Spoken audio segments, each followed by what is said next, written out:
Cordial saludo para todas y todos. Reclame y no se deje joder. En el día de hoy hablaremos del tema de las tarifas de energía, en especial en la costa atlántica, un tema de moda. Pero antes de iniciar, quiero invitarlos a que se suscriban a mi canal, a que me apoyen, a que le den clic en la campanita y a que al final del video le den al dedito hacia arriba para que me apoyen.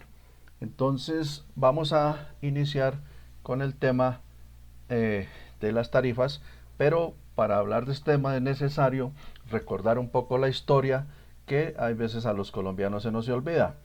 El tema es cómo estaba distribuida o quiénes prestaban el servicio en la costa atlántica hace años atrás.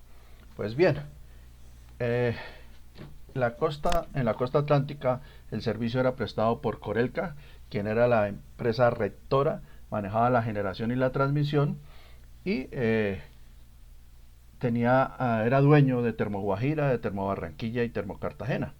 Y existían las electrificadoras de Córdoba, de Sucre, de Bolívar, de Magangué, quienes hacían la distribución, y las electrificadoras de Atlántico, Magdalena, Guajira y Cesar, quienes hacían la distribución. Esos eran de esta forma los que prestaban el servicio en la costa atlántica. Pero ¿qué sucedió? Que vino la apertura neoliberal de César Gaviria, y entonces se dijo que había que privatizar las empresas porque eran ineficientes, porque no prestaban un buen servicio, porque estaban quebradas, y que lo mejor era vender las empresas para atraer nuevos prestadores del servicio, ojalá extranjeros, que prestaran un buen servicio, que dieran mejor cobertura y mejor calidad a los usuarios. Y entonces para ello dividieron las dos empresas, o las empresas mejor las agruparon en dos grupos, uno Electricaribe y el otro Electrocosta.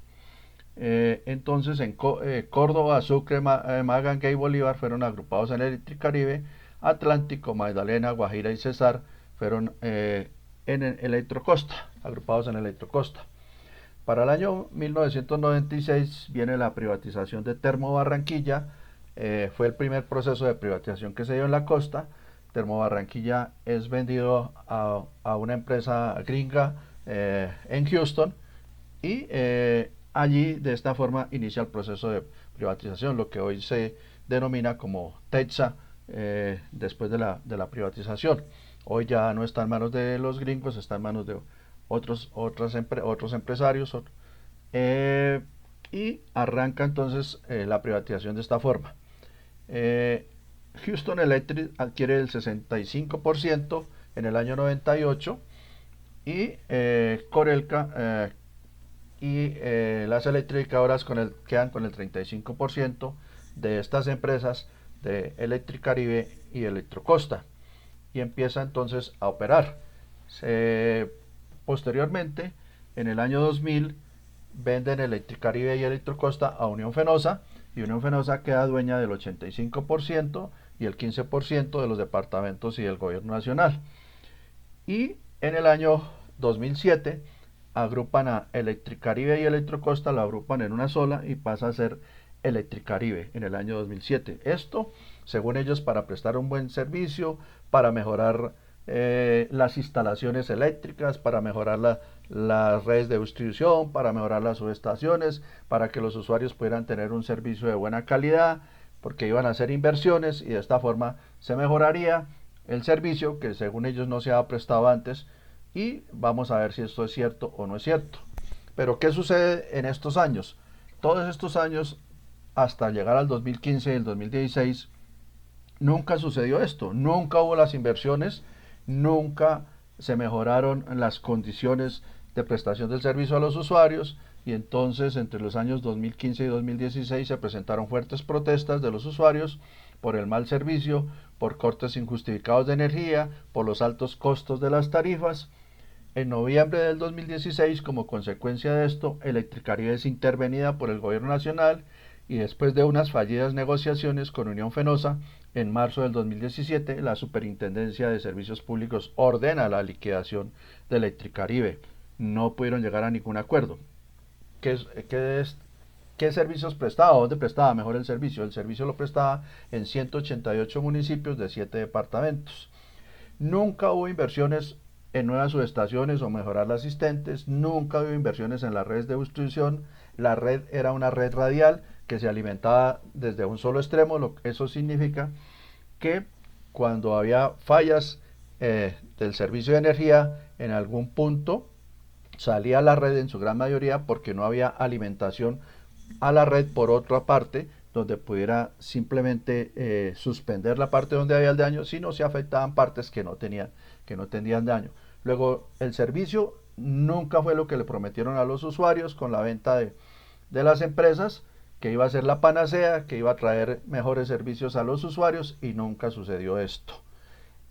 Adicional a esto, Electric Caribe en ese momento en manos de Unión Fenosa entabla una demanda contra el gobierno nacional por la intervención que hizo por algo así como 1.500 millones de dólares, demanda que está en curso y que muy seguramente la va a perder el Estado colombiano, como todas las demandas que presentan contra el Estado, que siempre las pierden. Adicional a esto que les estoy diciendo, la red de Electric Caribe era una red de una longitud entre los circuitos muy grande, es decir, que la distancia debe recorrer la energía demasiado larga entre estos, lo que aumentaba la posibilidad de falla, de interrupción del suministro, así como las pérdidas de la red. Las pérdidas son de dos tipos: técnicas por distancia, recorrido, por el cambio de tensión, propios del sistema de transmisión y distribución, por el paso de la energía a subestaciones y transformadores, y las no técnicas por las pérdidas millonarias, por los robos constantes de energía, características de la costa Caribe a todo nivel, en todos los sectores y en todos los estratos. Constantemente escuchamos que encontraron contrabandos de energía en conjuntos residenciales, estrato 5 y estrato 6. Aquí con Aire recientemente hemos escuchado escándalos de ese tipo, eso no es nuevo. Pero, ¿y quiénes pagan estas pérdidas? Pues estas pérdidas las pagan los usuarios vía tarifa. Ahí hay un componente que se llama pérdidas, que ese componente es integrado por las pérdidas técnicas y por las pérdidas negras, y en la tarifa tiene un precio, y ese precio, ¿quién lo paga? Los usuarios. Lo pagan los usuarios. Luego las empresas, entonces, si prestan un mal servicio, si sus redes son pésimas, si hay muchas pérdidas de energía, pues son los usuarios los que pagan este servicio. Ahora bien, como Electric Caribe es intervenida, entonces tienen que empezar a buscar a quienes le van a vender estas empresas, o esta empresa mejor, Electric Caribe, y entonces vuelven y las dividen, y entonces el gobierno nacional, en el gobierno del presidente Duque, entonces crean Afinia por un lado, integrada por Córdoba, Sucre, Bolívar y Cesar, y el 1 de octubre empieza a operar y es adjudicada a EPM. Y a su vez crean Aire, para prestar el servicio a Atlántico, Magdalena y Guajira, y el 1 de octubre del 2020 empieza a operar, y esta es adjudicada al consorcio Latin American Capital Group y Empresa de Energía de Pereira, ambas bajo el control mayoritario de Alberto Ríos Berilla, el famoso empresario con no muy buena reputación por muchas cosas, por ejemplo en el tema de las basuras en Bogotá. Esto lo hacen mediante el decreto 1645 de septiembre de 2019.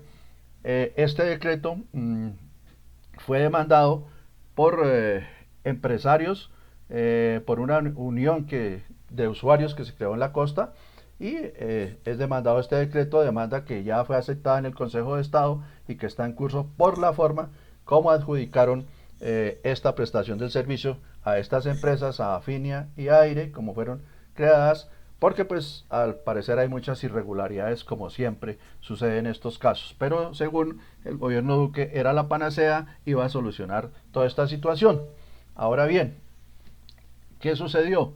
El Estado entregó los activos de Electric Caribe evaluados en 12 millones de pesos, de los cuales Aire le correspondieron 2.5 billones de pesos en activos, además de los incrementos en las tarifas, como lo dijo el ministro Carrasquilla en su momento. No solo le dieron los activos, sino que le aprobaron incrementar las tarifas y ¿para qué? ¿Cuál era el compromiso? Para que hubiera una mejor prestación del servicio, lo que nunca sucedió, porque los problemas continuaron y cada vez se agrandaron más.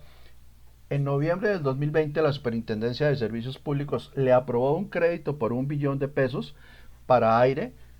Hoy no se sabe en qué se invirtió ese dinero, dónde está. Al parecer, más de medio billón de pesos fue a parar a un paraíso fiscal en Panamá, donde Ríos Velilla tiene inversiones. Allí hubo una triangulación, el dinero salió del país y hoy no se sabe, nunca fue invertido para lo que se había destinado, que era mejorar la prestación del servicio, que era mejorar las redes de distribución, que era mejorar las subestaciones, que era construir subestaciones para prestar un buen servicio a los usuarios y que las tarifas pudieran bajar, porque obviamente si mejora la prestación del servicio, si hay mejoras en la distribución, en las subestaciones, pues las pérdidas también van a disminuir, pero esto nunca sucedió.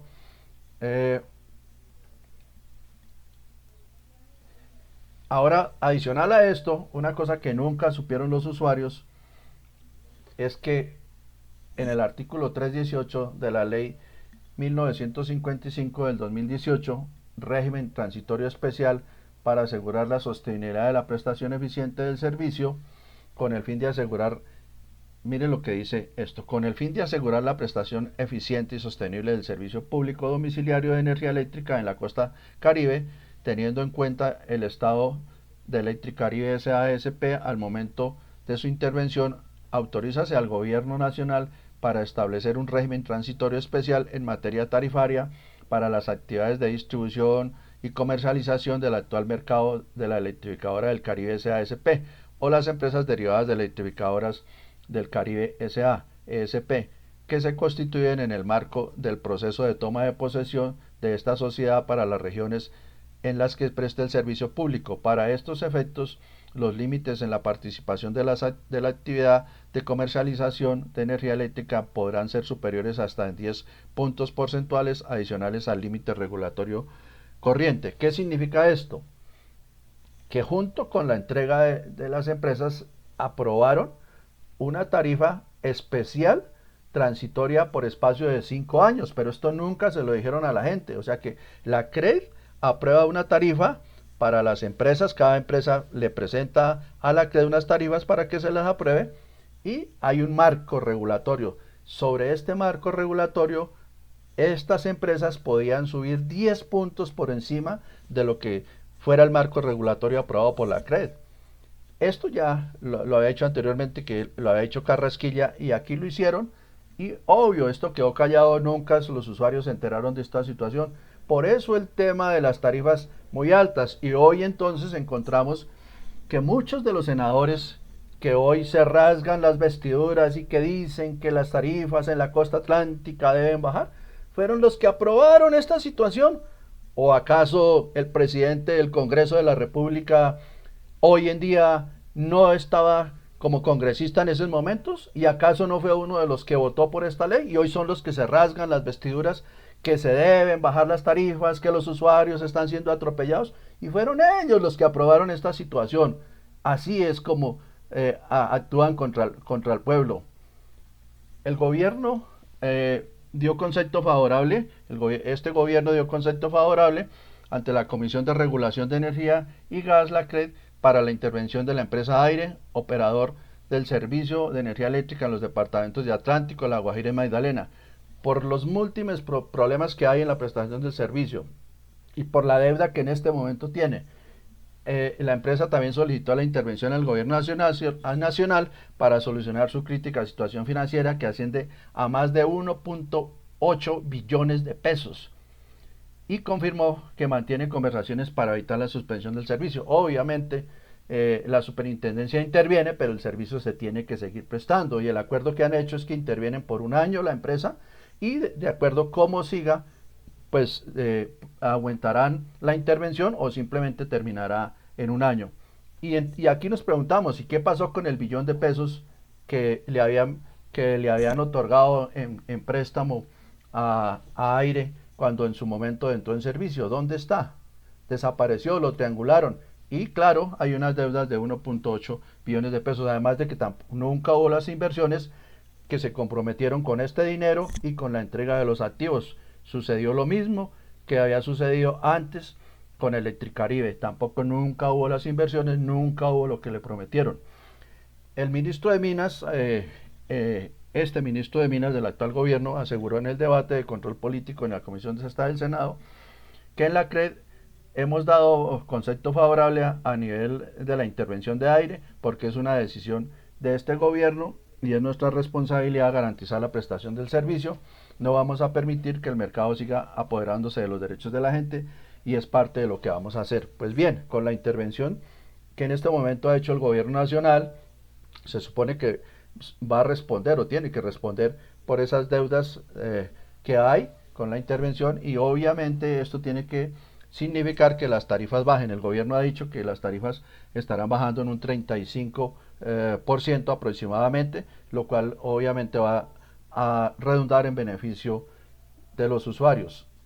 La intervención de aire por parte de la Superintendencia de Servicios Públicos se llevó a cabo el 12 de septiembre del 2024 en la ciudad de Barranquilla, en la sede oficial de aire, tras determinar que esta empresa no tiene la capacidad técnica, operativa y administrativa y financiera para garantizar la debida calidad, cobertura y continuidad del servicio público de energía eléctrica en los departamentos de Atlántico, Guajira y Magdalena.